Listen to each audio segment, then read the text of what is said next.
چراغ راہ کی عزت برفروزت، وہ چراغ کی جس کو اللہ تعالیٰ روشن فرمائے۔ ہر آنکھ کی تف زند جو پھونک مارتا ہے، ہر آنکھ کی تف زند ریشش بسوزت، اسی کی داڑھی ڈل جاتی۔ روزانہ آپ دیکھتے رہتے ہیں کتنے حاسدین ہوتے ہیں جو چاہتے ہیں۔ ایک صاحب نے کہا تھا خانقاہ کو نہیں چلنے دوں گا، مفتی رفیع عثمانی دامت برکاتہم نے بھی فرمایا خانقاہ سے فلاں دشمن تمہارا اینٹ سے اینٹ بجا دے گا۔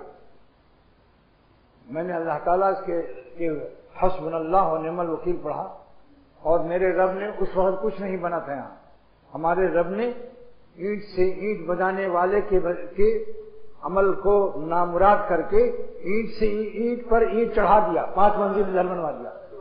دیکھیے ذرا جملہ اردو کا کہ اینٹ سے اینٹ بجانے والے ناکام ہو گئے، اور اللہ کے رحمت نے ہمارے 5 منزلہ ادھر یہ جو عمارت ہے 5 منزل اینٹ پر اینٹ چڑھا دیا۔